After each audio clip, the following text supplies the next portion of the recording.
I was just an insecure, scared kid. And the only way I could find myself was through putting myself through the worst thing possible. My biggest advice to give everybody in the world is, like I say, we live in an external world. Everything is you gotta see it, touch it, it's external. If you can, for the rest of your life, live inside of yourself. Stop listening to people who are calling you. Everything that is makes no sense. All these insecure people putting their insecurities on you, you gotta flush it out. You have to believe in one thing, and that is yourself. And I'm not saying don't believe in God or what you believe in, but right now, for you to find greatness in yourself, you're not gonna find it by looking in a book or by even hearing me. I may give you the spark, but you've got to go inside yourself to find it. And that means you gotta be quiet. Go in a room, stop talking, search your soul, search your mind, search your abilities, and you'll find it. But if you're not looking for it, you won't find it. So you gotta go start your journey. And the journey starts with you finding, why the hell am I here on this planet Earth? Why am I here? And if you don't know that, you will live the rest of your life searching, always asking the question, why?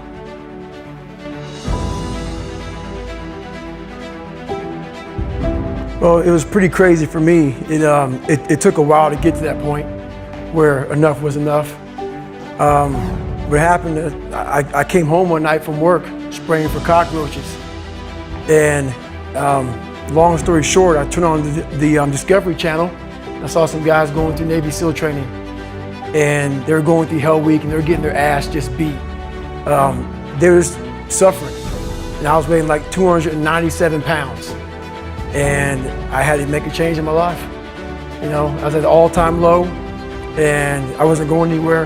And I was exactly what everybody said I was gonna be, which was nothing. So I had to make a change. No one was helping me out. My dad made my mom kind of irregular. So she worked 3 jobs, went to college full time, so she was never around. One time this person drew a picture of me and said, "We're gonna kill you, nigger," on my Spanish notebook. So long story short, what I realized was no one was here to help me. I started shaving my head when I was 16 years old. And the feeling I had every morning, I looked in the mirror, was horrible. And I didn't want to feel like that anymore. And how I felt was a kid going nowhere, a kid that was scared. And most kids will accept that and look for help. But the best thing that happened to me, no one helped me. No one felt sorry for me. I had to figure out I wasn't going to be a punk kid all my life. So the only way I could turn around was to suffer. I had to build calluses in my brain the same way I built calluses on my hands. So I broke the Guinness Book of World Records for pull-ups a long time ago, but I failed at it twice. And I did 67,000 pull-ups in trying to break this record. So to do 4,030 pull-ups, I had to do 67,000 for training for that. Wow. And so what I realized is for me to become the man I wanted to become, I saw myself as the weakest person God ever created. But I never blamed God for anything he did to me. So I wanted to change that to be the hardest man ever created. Am I that? I don't know, but you had to have a goal. And my goal when I was sitting there, not going to school, being bullied, having no self-esteem, my goal was the only person that's gonna turn this person around is me. The only way I can turn it around is put myself through the worst things possible a human being can ever endure. And that'd be the only way that I can build this brain to handle anything that comes in front of it, callousing my mind through pain and suffering. In the end, what would your advice be to that 16-year-old kid who's staring in the mirror, does not like what he sees, but is still running from adversity? Well, my biggest advice to him is that, first of all, he won't like what I say to him, because I'm gonna say the exact opposite of what today's world is saying. So we read a bunch of books nowadays. As humans, we want to find out how to be someone else. What we don't do is we don't go inside. So literally turn yourself inside out. Read the book that's like we're writing a book every day of our lives, but we never read that book. So what I would challenge this young man or young woman to do is you have to look inside of yourself to see what you really want. What are you passionate about? Someone may think Goggins is just talking. you don't know me. So when I speak from passion, I speak from experience, I speak from suffering. I had to tell this young man or woman that the only way I believe, this is my experience in life, the only way you're ever going to get to the other side of this journey is you have got to suffer to grow. To grow, you must suffer. And some people will get it and some people won't. But they have to see what their journey is to start their journey. Several people live to be 100 years old and they have great lives and they have great kids. Their kids go to college and all sorts of stuff. But somewhere in their life, there was a point where they had a decision to make. They can go left or right on this path. Left was the easy route. Right was the hard route. A lot of people take the easy route.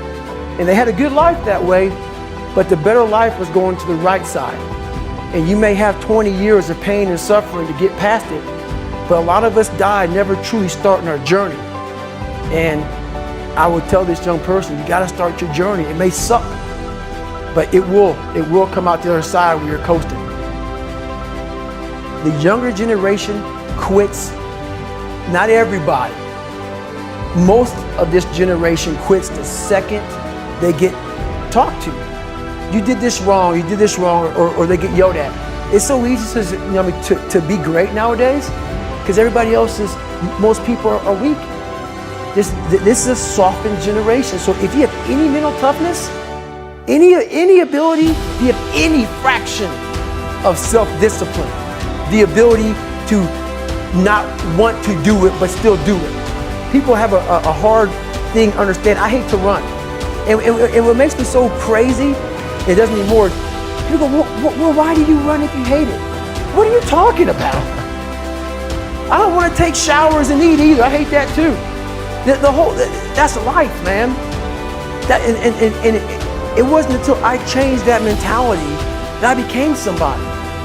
But if you can get through to doing things that you hate to do, on the other side is greatness. That's what people understand. By me running, I am callous in my mind. I'm not training for a race. I'm training for life.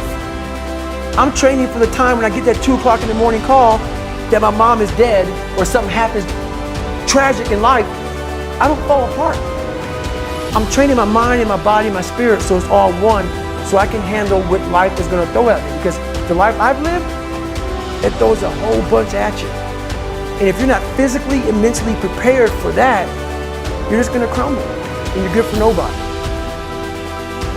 So hopefully I can help people that believe that they're much less than what they truly are.